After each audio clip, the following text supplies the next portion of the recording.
Ouais, c'est une mi-temps compliquée, même dans l'ensemble, je trouve que le match est moyen.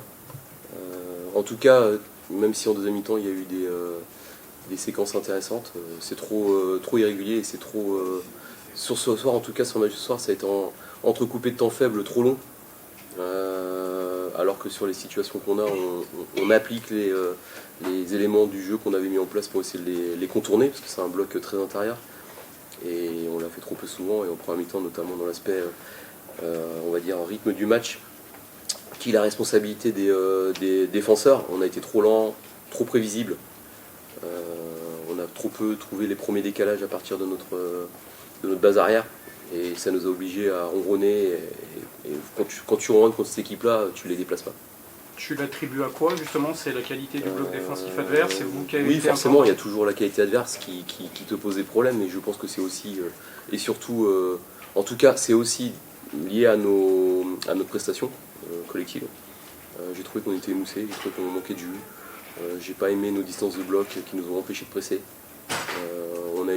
C'est une équipe qui est très verticale, qui a beaucoup de qualité de vitesse sur ta ligne de défense, donc ça oblige tes défenseurs à beaucoup couper la profondeur et reculer, donc forcément il y a des moments où ton bloc se coupe en deux et ça t'empêche de presser. Mais malgré tout, il y a des moments du match où notre bloc aurait pu s'installer plus haut, plus longtemps, mais trop de déchets techniques, trop de joueurs arrêtés et trop souvent des joueurs qui rejouaient négativement, qui remettaient le bloc en jeu adverse alors qu'une prise de balle vers l'avant et un mouvement vers l'avant nous aurait permis d'éliminer des joueurs. Malgré tout, vous ouvrez le score.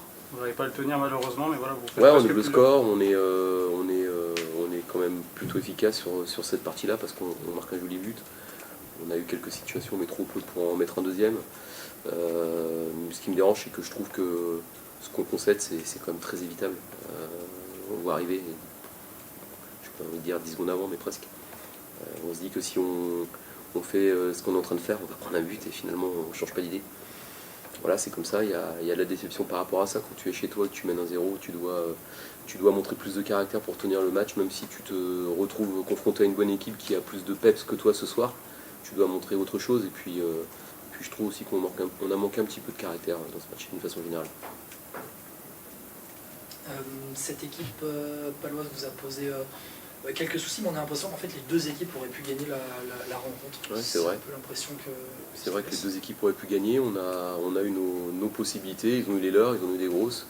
On en a eu aussi, il y a eu de bons gardiens je pense ce soir, faut le signaler. Et Mehdi Janin prenait la relève d'un très bon gardien, donc voilà, il y a la qualité chez eux dans ce registre-là. Mais c'est surtout une équipe que je trouve très dynamique, un football qui est, prenez-le bien, assez simple, mais quand je dis simple, c'est une qualité pour moi, c'est-à-dire que les joueurs respectent les tempos, respectent les positions, jouent la même partition, et au final ça crée quelque chose de difficile à gérer, mais on a su le faire, mais trop peu souvent longtemps. C'est-à-dire que les moments où notre bloc commence à s'installer plus haut, il y a souvent une lacune technique qui nous empêchait de le faire. Alors ça peut paraître paradoxal, mais je trouve que ce soir c'est l'aspect technique dans la tenue du ballon haut qui nous empêchait de remonter notre bloc. La balle revenait trop souvent et comme ils jouaient des transitions, on reculait. En première période, vous avez beaucoup de joueurs offensifs qui étaient attirés dans l'axe. Oui, beaucoup trop. Beaucoup trop. Il y a une volonté de votre part Pas de du changer tout. ça à la mi-temps? Oui, quand même, on a essayé. On a essayé de leur expliquer que c'était pas comme ça, mais on leur avait déjà dit avant le match, on leur avait montré que c'était une équipe qui défendait quasiment avec une ligne de 4 très haut et 2 milieux, et qui t'oblige en tout cas, si tu veux jouer à l'intérieur, tu te fais coincer très vite, ils referment leur ligne. Les espaces n'étaient pas là, beaucoup de joueurs venaient intérieurs et donc du coup venaient dans la densité adverse au lieu de les étirer.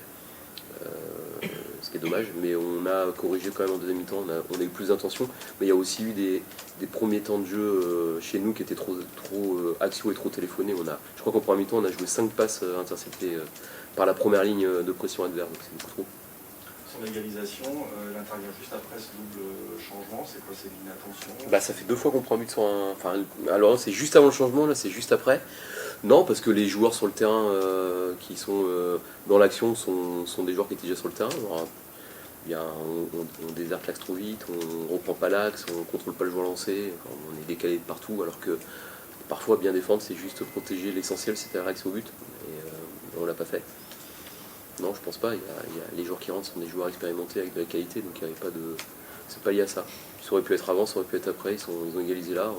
On a eu d'autres opportunités, nous, de notre côté, mais je trouve que globalement on n'est pas mal payé avec ce nul parce que ce soir on ne peut pas revendiquer autre chose, je pense.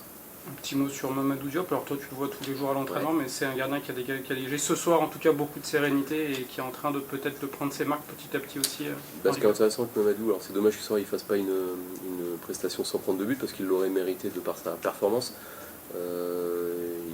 On le laisse venir, on essaye de protéger aussi tout ça. Voilà, quand je dis on, je mets en premier Arnaud Gentil, estime que c'est un garçon qui a les qualités, c'est que c'est réfléchi. Et puis on a la chance d'avoir un entraîneur comme Arnaud qui est quand même un expert et quelqu'un qui a beaucoup de recul et d'expérience. Par contre, on sait aussi tous les pièges qui peuvent exister pour un gardien qui démarre, qui passe de la R1 à la Ligue 2 et qui en plus passe de la R1 à la Ligue 2 derrière Briscoe Bleu. Donc forcément, il y a beaucoup de choses à digérer en très peu de temps. Le potentiel est là. Ce que je viens de dire aux joueurs, c'est que des fois, la qualité ne reflète pas la carrière parce qu'il faut autre chose. Il faut aussi de la réussite, il faut aussi rencontrer les bonnes personnes, il faut être aux bons endroits. Et puis il faut aussi avoir le bon caractère, tête sur les épaules. Donc c'est tout ça qu'on gère. L'aspect gardien, je fais confiance à Arnaud et arrêter des ballons, il savent mieux le faire que moi. Tu as déjà beaucoup parlé du mercato, est-ce que là on peut dire ouf, tout simplement, ouf, on passe à autre chose, ouf, on va pouvoir construire me concernant, je vais aller prendre les dernières mises à jour parce que je pense dans que vous en savez qu'on pourra peut-être dire. plus que moi. J'ai tout coupé aujourd'hui et le club m'a préservé de tout ça pour que je prépare mon match avec mon équipe. Donc oui, à minuit je vais souffler et puis on pourra passer à autre chose et c'est bien pour tout le monde. Et voilà, on aura au moins une vision. Alors, on dit toujours que c'est fini, mais c'est jamais vraiment fini parce qu'il y a des pays où c'est encore ouvert. Et puis il y a aussi la possibilité, nous concernant, de prêter des garçons aux échelons inférieurs parce qu'en fédé national, il n'y a pas de mercato. Donc il y aura peut-être des ajustements et toutes ces choses-là pour qu'on ait un projet d'effectif qui corresponde à nos besoins et nos attentes. Si on prend une vision un peu plus globale, vous avez pris 4 points, c'est quelque chose un bilan comptable qui te satisfait pour construire justement sur la suite? Comptablement, j'ai pas trop envie de m'arrêter sur les chiffres parce que 4 points, c'est entre deux. On pourrait se dire, voilà, ça dépend comment on le prend. Je regarde pas trop les points, je me dis juste qu'on a ouvert 2 fois le score à domicile et que pour moi, quand on ouvre 2 fois le score à domicile, ça doit pouvoir faire 2 victoires. Voilà, globalement, on pouvait sur la mi-temps à Lorient ouvrir le score, on l'a pas fait, on a perdu de façon logique, mais on aurait pu revendiquer un point. Ce soir, on prend un point, ça aurait pu être une défaite. Bon, voilà, globalement. Mais je m'attache plus à regarder le contenu de nos matchs et ce soir je suis un peu déçu de notre prestation. J'espérais mieux, mais je sais aussi on est en train de digérer la prépa, qu'on a peut-être aussi eu une préparation de match un peu tronquée, il y a des départs, des arrivées, des choses voilà, qui font que des fois on n'est pas réellement focus. Donc ça va aller en s'améliorant. De toute façon il y a une base et moi ce qui m'intéresse c'est de construire un état d'esprit très fort et ce que je dis aux joueurs c'est qu'à domicile je prends un peu l'exemple de l'échauffourée qui est à la fin, il faut qu'on se fasse respecter plus que ça.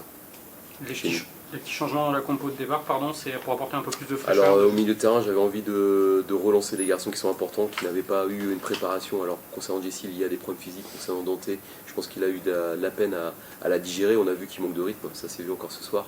Mais on connaît l'importance qu'il a et la qualité qu'il a. Donc à un moment donné, ces garçons-là, il faut les impliquer. Je ne me voyais pas faire 3 matchs avant la trêve sans que ces joueurs-là aient démarré un match. C'est aussi une façon de faire vivre mon groupe. D'avoir aussi un banc quali. Voilà, donc c'est une force. Dans ce secteur de jeu-là, j'ai des possibilités. Il y a encore Sékou Touré qui va revenir de blessure. Donc voilà, mais et après, concernant Lenny, il y avait aussi besoin de voir autre chose et de le faire rentrer en cours de match pour profiter de sa verticalité et de sa puissance. L'entrée de Bangré, voilà, qui a été À son premier ballon, il a failli nous dans son stylo. lever le ouais, franchement, il prend une belle décision. Il y a beaucoup de choses qui se passent sur la prise de balle dans son action. Il décide tout de suite. Voilà, on a vu sur ses prises de balles, et comme on dit, une prise de balle ça donne souvent beaucoup d'indicateurs sur la qualité d'un joueur. Il a la qualité, après on voit bien que physiquement, même sur un temps court, il a besoin de s'imprégner du rythme, parce que même si c'est bien entraîné, qu'il a fait une prépa, il y a l'intensité d'un match qui est différente, et puis aussi la pression, ou en tout cas l'attente sur une première. Bon, le concernant c'est fait, il a inauguré le maillot grenoblois dans son stade, et on va pouvoir passer à autre chose, mais et lui et Loris sont des joueurs qui sont très intelligents et qui vont vite s'intégrer à notre équipe. Je sais que tu sentais les joueurs émoussés, un peu en manque de rythme. Il y a eu beaucoup de départs, de mouvements aussi au niveau du mercato. En ce sens, la trêve internationale va faire du bien pour travailler, pour avoir un peu plus de temps. Ouais, nous on a beaucoup de temps parce qu'on jouera que le lundi, donc c'est bien parce que je pense que quand on fait une prépa longue comme ça, où finalement notre calendrier de matchs amicaux et le reste, on n'a quasiment pas eu de coupure. Les joueurs, et c'est pas tant la coupure physique, c'est la coupure mentale qui va être importante. Donc demain on va se retrouver tous ensemble. Il y a des garçons qui vont jouer en réserve et puis après on va se retrouver mercredi seulement. Et on va préparer le match, mais surtout d'abord reconstruire un peu la digestion de la prépa physique. Et voilà, donc on a besoin de ça. Pour bien travailler, il faut d'abord avoir un socle avec de la fraîcheur. Donc c'est ce qu'on va essayer de travailler. Alors, sur nous, tu connais les arrivées au moins de la journée en termes de mercato si les départs t'ont pas intéressé. C'est un mercato, comment dire, qui beaucoup de jeunes joueurs, peu qui connaissent la Ligue 2, c'est excitant quelque part, voilà, de se dire qu'on a des choses intéressantes à construire ou qui peut faire peut-être un peu peur. Alors je vais être très honnête, j'ai des choses que Olivier Montreux vient de me glisser à l'oreille tout de suite là. Qui sont peut-être pas connues voilà, encore de tout le qui monde. sont pas connus, donc j'ai pas envie de dire de bêtises. Shekil Delos. Ça oui, ça je sais. Voilà. Shekil, je l'ai croisé ce matin. Junior Oletan. Voilà, L'État, on l'a officialisé à la mi-temps. Ok, bon, je peux en parler alors. Donc, c'est des- non mais très honnêtement, hier soir, le dernier contact que j'ai eu avec Max, alors évidemment le joueur on s'était parlé avant avec Max pour hier soir ça se faisait plus. Et donc c'est plutôt une bonne nouvelle que ça se fasse. Voilà, on est content et Shekil Delos c'est un garçon qui était voulu par beaucoup de clubs, qui a un bon profil de latéral pouvant jouer à droite à gauche, c'est ce qu'on cherchait absolument. Pouvoir avoir une option différente, un joueur de vitesse, qui a une bonne animation offensive, qui peut jouer à 4 et à 3. Et dans la tradition du club d'avoir des joueurs qui ont un bon potentiel et qui doivent aussi éclore en Ligue 2, ça fait partie de notre projet, donc ça colle beaucoup. Justement, si on rajoute Kerouédan, Bangré, etc., c'est des jeunes joueurs au final. Ouais. Donc, C'est des jeunes joueurs et je pense que dans le modèle économique du club, il faut aussi être capable de travailler avec ça. Alors on a perdu deux joueurs très expérimentés, c'est pour ça que j'attends aussi que mes garçons intermédiaires, on va dire ceux qui sont déjà référencés en Ligue 2 mais qui sont un peu jeunes, ou les plus vieux mais qui ont une personnalité un peu plus effacée, prennent la place qu'on leur laisse, et puis que les jeunes joueurs aussi grandissent, mais tout ça doit se faire dans un esprit collectif et sans forcer les choses. Et c'est d'abord le jeu qui va nous amener de la confiance.